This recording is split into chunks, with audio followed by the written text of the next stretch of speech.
Welcome to recipes in my way. இன்றைக்கி நம்ம அருமையான சுவையில் ஒரு வெரைட்டி ரைஸ் தான் செய்ய போகிறோம். இன்னும் கொஞ்சம் வேணும்னு கேட்டு வாங்கி சாப்பிடக்கூடிய அளவில் இதனோட டேஸ்ட் இருக்கும். இதை எப்படி செய்கிறது, இதுக்கு தேவையான பொருட்கள் என்ன பார்க்கலாம் வாங்க. குக்கரில் 2 டேபிள் ஸ்பூன் எண்ணெய் ஊற்றிக்கலாம். 2 துண்டு பட்டை, 1 நட்சத்திர சோம்பு, 4 கிராம்பு, 4 ஏலக்காய், 1 டீஸ்பூன் மிளகு ஆப்ஷனல் தான், 1 டீஸ்பூன் சீரகம், 150 கிராம் அளவுக்கு 2 பெரிய வெங்காயம் நீளவாக்கில் நறுக்கினது. வெங்காயத்தை லேசாக செவந்து வர்ற அளவுக்கு வதக்கிடலாம்.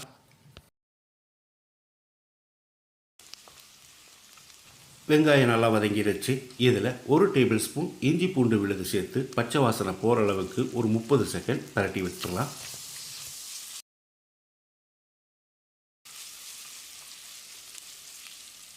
கால் கிலோ அளவுக்கு உருளைக்கிழங்கு தோல் சீவிட்டு கொஞ்சம் பெரிய துண்டுகளாக நறுக்கி வச்சுருக்கேன். இதை போட்டு 1 நிமிஷம் ஃப்ரை பண்ணிக்கலாம்.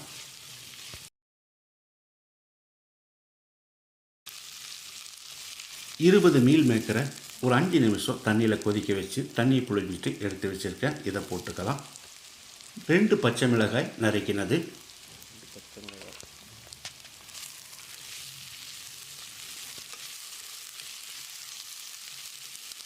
200 கிராம் அளவுக்கு 3 தக்காளியை நறுக்கி வச்சுருக்கேன்.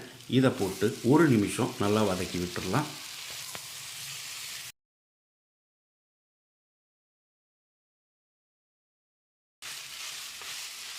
இப்போ ஸ்டவ்வில் தீயை குறைச்சி வச்சுக்கலாம். 1/2 டீஸ்பூன் மஞ்சள் தூள், 2 டீஸ்பூன் காஷ்மீரி மிளகாய்த்தூள், இது இல்லைன்னா 1 டேபிள் ஸ்பூன் சாதாரண மிளகாய்த்தூள் போதும், 1 டேபிள் ஸ்பூன் மல்லித்தூள், 1 டேபிள் ஸ்பூன் உப்பு. மறுபடியும் ஒரு 30 செகண்ட் இதை நல்லா பரட்டி விட்டுடலாம்.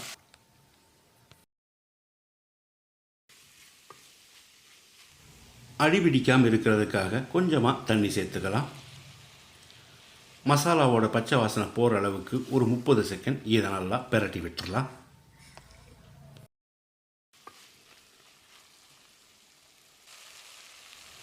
இந்த கிளாஸில் 1 கிளாஸ் அளவுக்கு பாஸ்மதி அரிசியை 1/2 மணி நேரம் ஊற வச்சு தண்ணியை வடித்து வச்சுருக்கேன். இதை போட்டுடலாம். பாஸ்மதி அரிசிக்கு பதிலாக சாதாரண சாப்பாட்டு அரிசியும் போட்டுக்கலாம். 1 கிளாஸ் அரிசிக்கு 2 கிளாஸ் தண்ணி சேர்க்கிறேன். நீங்கள் சாப்பாட்டு அரிசியில் செய்கிறதா இருந்தால் எப்பவும் எவ்வளவு தண்ணி ஊற்றுவீங்களோ அந்த அளவுக்கு ஊற்றிக்கோங்க. இந்த ஸ்டேஜில் உப்பு சரி பார்த்து போட்டுக்கலாம். நான் 1/2 டேபிள் ஸ்பூன் உப்பு சேர்க்கிறேன். 1 டீஸ்பூன் கரம் மசாலாவையும் சேர்த்து கலந்து விட்டுடலாம். இதில் நீங்கள் விருப்பப்பட்டால் நெய் சேர்த்துக்கலாம்.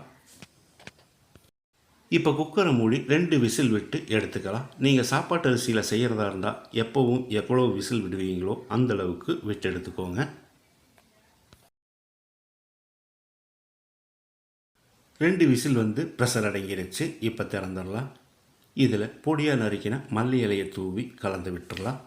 அருமையான சுவையில் மணக்க நம்மளோட சோயா உருளைக்கிழங்கு மசாலா சாதம் ரெடி ஆகிருச்சு. இது கொஞ்சம் சூடாறும்போது உதிரியாக வந்துடும். இதே மாதிரி இதே அளவுகளோடு நீங்கள் செய்து பாருங்கள். இந்த வீடியோ பிடிச்சிருந்தா லைக் பண்ணுங்கள், கமெண்ட் பண்ணுங்கள், ஷேர் பண்ணுங்கள். சப்ஸ்கிரைப் பண்ணாதவங்க சப்ஸ்கிரைப் பண்ணுங்கள். மறக்காமல் பெல் பட்டனை கிளிக் பண்ணுங்கள்.